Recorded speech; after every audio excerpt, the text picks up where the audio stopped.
Plaisir que je vais vous apporter la parole de Dieu. C'est juste avant, on aimerait vous montrer un petit clip vidéo. En fait, pendant les prochains dimanches, on va vous parler sur Jacques. Ouais, on va vous parler sur le fait que Jacques a dit. Et c'est juste une épître qui est très, très intéressante à étudier. Donc, on avait à cœur avec l'équipe de direction d'amener cette épître au milieu de nous. Donc, mais juste avant, on aimerait vous présenter une synthèse de toute l'épître de Jacques. Ce que je vous encourage chacun, c'est pendant la semaine, prenez le temps de lire. Tout particulièrement le chapitre qui va venir le dimanche d'après. Là, moi, ce matin, je vais me concentrer sur le chapitre 1 et on ira ainsi de suite. Mais là, on va juste voir, en fait, la synthèse de toute l'épître de Jacques. C'est juste un magnifique petit clip. Voilà, alors j'espère que vous avez bien retenu l'image de la fin, parce que dans 6 semaines, on vous donnera une feuille et puis vous pourrez à votre tour faire le petit graphique. Non, je rigole. Mais vraiment, je trouve cette introduction juste magnifique. Et comme je vous le disais, on va s'attarder ce matin sur le chapitre 1, où il en a parlé, mais on va essayer de reprendre 2-3 éléments dans ce chapitre. Déjà, la toute première chose que j'ai trouvée et qui m'a percutée, c'est qu'en fait, il dit que les épreuves de la vie produisent l'endurance jusqu'à ce que l'on devienne parfait et accompli. C'est juste quelque chose d'assez fou. Et regardez le verset 2 où il est écrit « Mes frères et sœurs, considérez comme un sujet de joie complète les diverses épreuves auxquelles vous pouvez être exposés. » Je ne sais pas vous, mais pour moi, épreuves, difficultés et joie ne font pas forcément bon ménage dans ma vie. Normalement, ça ne se passe pas trop comme ça. Et pourtant, Jacques dit que oui. Et il va même pousser encore un bout plus loin. Au verset 3, il est écrit « Sachant que la mise à l'épreuve de votre foi produit la persévérance.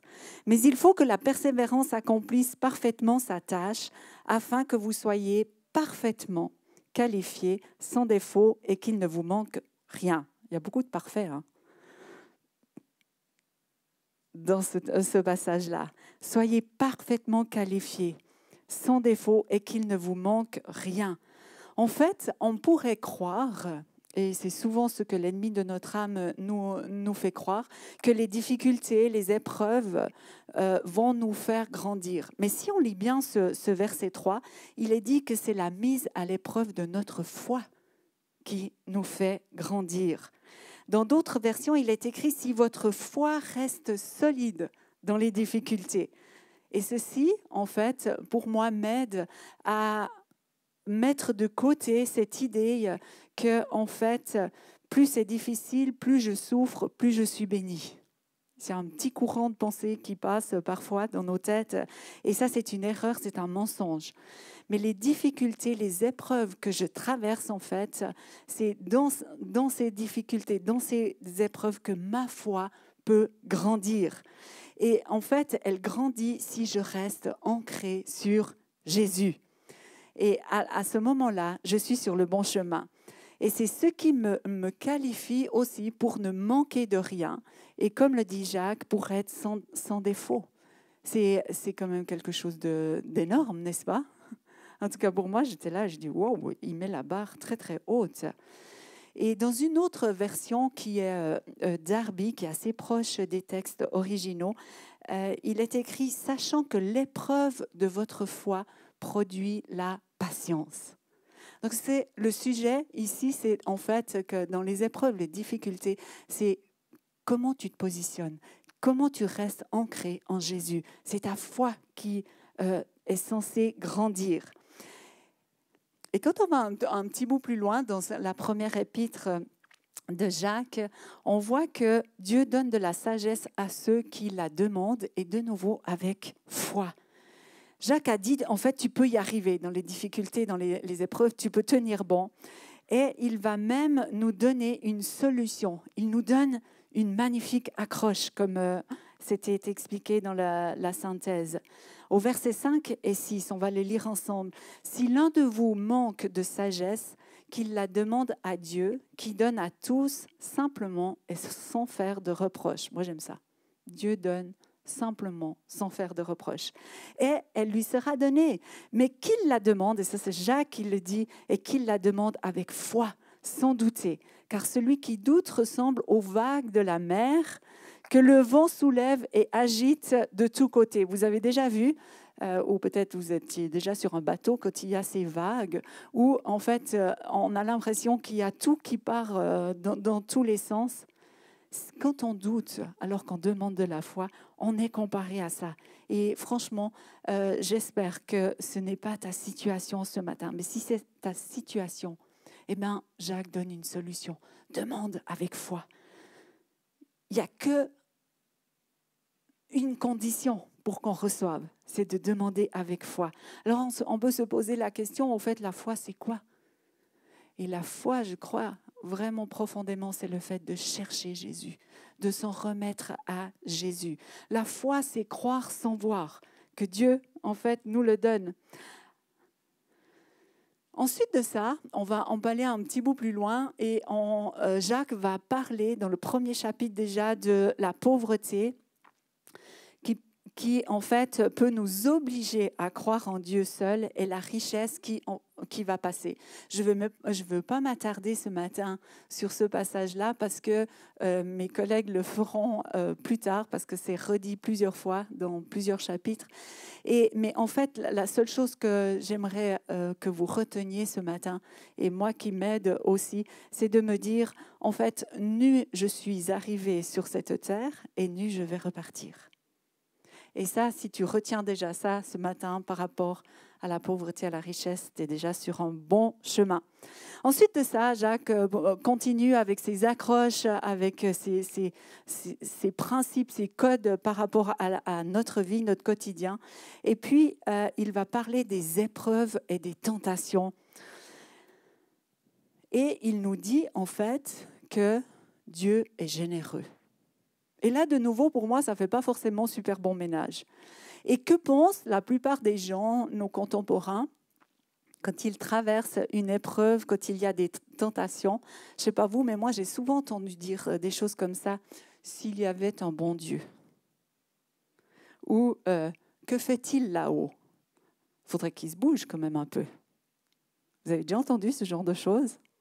En fait, on a la fâcheuse tendance à remettre la faute sur Dieu quand il y a des épreuves et des tentations.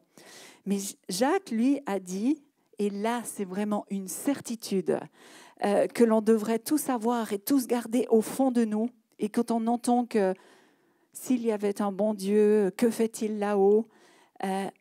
Qu'on puisse se rappeler que Jacques a dit au verset 13 que personne, lorsqu'il est tenté, ne dise « c'est Dieu qui me tente ». Car Dieu ne peut être tenté par le mal et ne tente lui-même personne. Donc si Dieu ne tente personne, il ne va pas te tenter toi, il ne va pas me tenter moi. Ce n'est pas son projet, ce n'est pas son but, ce n'est pas du tout sa manière de fonctionner. Bien au contraire, bien au contraire. En fait, je pense qu'il est contradictoire de supposer que Dieu, lui, qu'aucun mal ne peut ni tenter ni approcher, lui qui est la source en fait de tout don parfait, on va le voir après, puisse être l'auteur du mal. Alors les amis, rejetons définitivement de nos vies cette fausse pensée qui est vraiment contemporaine et qui est ancrée dans beaucoup de personnes que Dieu nous tente. C'est faux, c'est une erreur. Mais alors on peut se poser la question, mais alors d'où vient la tentation ? Et Jacques, là, a dit, et de nouveau, il nous donne une accroche pour connaître la vérité à ce sujet. Au verset 14, « Voilà plutôt ce qui se passe, va dire Jacques. Lorsque nous sommes tentés, ce sont les mauvais désirs que nous portons en nous qui nous appâtent, qui nous séduisent et nous entraînent. » Oups, ça change, hein, le fait de remettre la faute sur Dieu. Nos mauvais désirs. Et Jacques, en fait, nous explique comment cela se passe si nous cédons aux mauvais désirs. Parce qu'il dit les mauvais désirs ou les tentations, la convoitise, ça donne naissance au péché et le péché va engendrer la mort. Vous le trouverez au verset 15. Mais en fait, Jacques ne s'arrête pas là en nous disant comment ça se passe, mais il nous donne une solution. Il nous dit en fait, et Jacques a dit, tu peux résister. Versets 16 et 17, ne vous laissez donc pas égarer sur ce point, mes chers frères.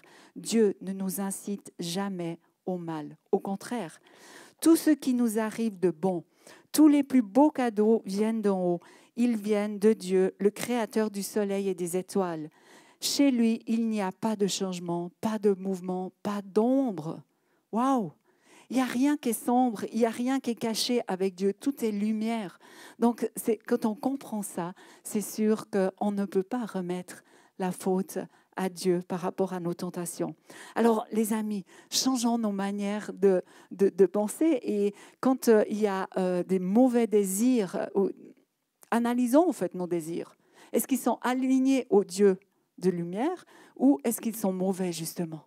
Et s'ils sont mauvais, eh ben, je t'encourage vraiment de tout ton cœur à en revenir à Jésus.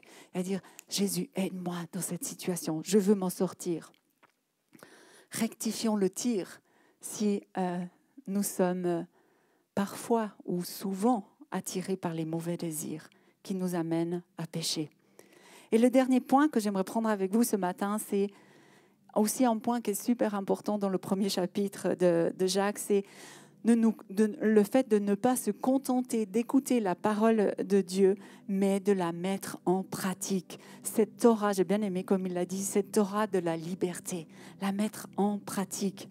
Jacques nous dit que Dieu désire en fait que nous soyons une sorte des prémices de ses créatures. C'est juste beau d'être les prémices des créatures de Dieu. Puis, en fait, il nous donne une marche à suivre quand, par rapport à la vie. Et cette marche à suivre, elle était valable il y a 2000 ans et elle est toujours d'actualité en 2021. Et c'est ça, c'est prompt à écouter, lent à parler et lent à la colère surtout. Ne nous mettons pas en colère. Jacques dit en fait que la colère de l'homme n'accomplit pas la justice de Dieu. Waouh! Et voici sa proposition à Jacques. C'est pourquoi, verset 21, c'est pourquoi rejetons toute souillure et tout excès de malice. Recevez avec douceur la parole qui est plantée en vous et qui peut sauver vos âmes. Waouh, là ça m'a interpellée parce qu'on sait qu'il y a un seul chemin qui nous ouvre le ciel, c'est le fait d'être sauvé grâce au sacrifice de Jésus, n'est-ce pas? Croire en Jésus, le confesser de notre bouche, c'est ce que la Bible nous dit que pour être sauvé. Mais là, il parle du fait qu'on peut sauver nos âmes. Alors, qu'est-ce qu'il veut dire, Jacques, quand il dit que la parole plantée avec douceur en nous peut sauver nos âmes? J'aime beaucoup la définition de Derek Prince qui a écrit ceci. Christ a racheté l'Église par son sang afin qu'ensuite il puisse la purifier et la sanctifier par sa parole. Par l'eau pure de sa parole, le résultat, c'est que vous et moi, nous devenions saints et irréprochables. Waouh! De nouveau, la barre, elle est haute, mais elle est possible puisque c'est le projet de Dieu pour nos vies. Et Jacques nous donne encore une accroche qui est puissante. Verset 22, « Ne vous contentez pas à écouter cette parole qui est plantée avec douceur dans votre cœur, mais faites ce qu'elle dit. Sinon, vous vous trompez vous-même. » Et en fait, il dit que c'est comme si on lit la parole et puis qu'on ne la met pas en pratique. C'est comme si tu te regardes dans un miroir et sitôt que tu quittes le miroir, tu penses que tu as la tête, je pense que j'ai la tête de Gloria. Et c'est pas ça qu'il veut. En fait, il veut que tu sois toi-même. Il t'a choisi, tu es unique. Et il veut que tu puisses être ce témoin d'amour, ce témoin puissant qui fait la différence partout où tu vas porter tes pas. Jacques dit, tu peux y arriver. Verset 25. Non, je crois que j'ai déjà lu. Non, je ne l'ai pas lu. Au contraire, voici quelqu'un qui étudie avec attention la loi parfaite qui rend libre. Il reste attaché à cette loi. Il écoute la parole, il ne l'oublie pas et il fait ce qu'elle dit. Cet homme-là sera heureux dans ce qu'il fera. Tu veux être heureux, tu vas avoir du succès dans ce que tu fais. Regarde à la loi parfaite, à la loi de la liberté. Et en fait, au verset 27, il est écrit: aux yeux de Dieu, notre Père, voici la façon parfaite de pratiquer la religion ou de marcher dans notre vie, d'être des témoins. C'est prendre soin des orphelins et des veuves dans leur malheur, de ne pas se laisser salir par les choses du monde. C'est tout un programme. Et en fait, Jacques a failli ne pas être dans la Bible quand il y a eu le choix de quel livre on met dans la Bible. Parce qu'en fait, Jacques va beaucoup parler sur les œuvres et puis Paul va beaucoup parler sur la grâce. Et peut-être vous avez déjà vous avez fait comme moi en vous disant, mais qui a raison? Est-ce que c'est Jacques qui dit qu'on doit faire des œuvres et qu'on doit, ça va nous aider à notre salut, ou est-ce que c'est Paul qui dit que tout est grâce? Eh bien, moi, je le comprends dans ce sens-là. C'est que si je comprends la liberté que j'ai grâce au sacrifice de Jésus, que rien ne peut me séparer de son amour et que tout est gratuit, alors je ne vais pas rester assise sur ma chaise. Je ne vais pas regarder les autres faire, mais je vais me lever et je vais, comme dit Jacques, mettre en pratique la parole de Dieu, me lever pour la liberté, me lever pour les pauvres, me lever pour faire une différence, ce que le Saint-Esprit va mettre dans mon cœur. Je ne vais pas me contenter juste de connaître Dieu, mais je vais le faire connaître.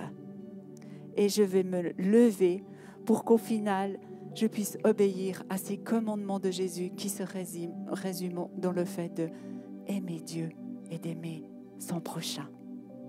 Alors ma question pour toi ce matin, c'est: où en es-tu? Tu as le droit d'être n'importe où dans ton cheminement, dans ta spiritualité. Mais j'aimerais vraiment que tu puisses être encouragé à écouter, comme on a entendu ce Saint-Esprit qui vient, qui se pose sur toi comme une colombe, à laisser jaillir. Souvent on parle aussi, quand on parle du Saint-Esprit, de feu, ce feu qui est en toi pour que tu puisses faire la différence dans ton quotidien. Alors vraiment de tout mon cœur, je te bénis et je prie vraiment que le Saint-Esprit t'accompagne tout au long de cette semaine pour que tu puisses juste faire la différence. Sois béni et n'oublie pas, il n'y a aucune situation qui est désespérée. Dieu est là, il est avec toi et il va t'offrir le meilleur pour cette semaine. Sois béni.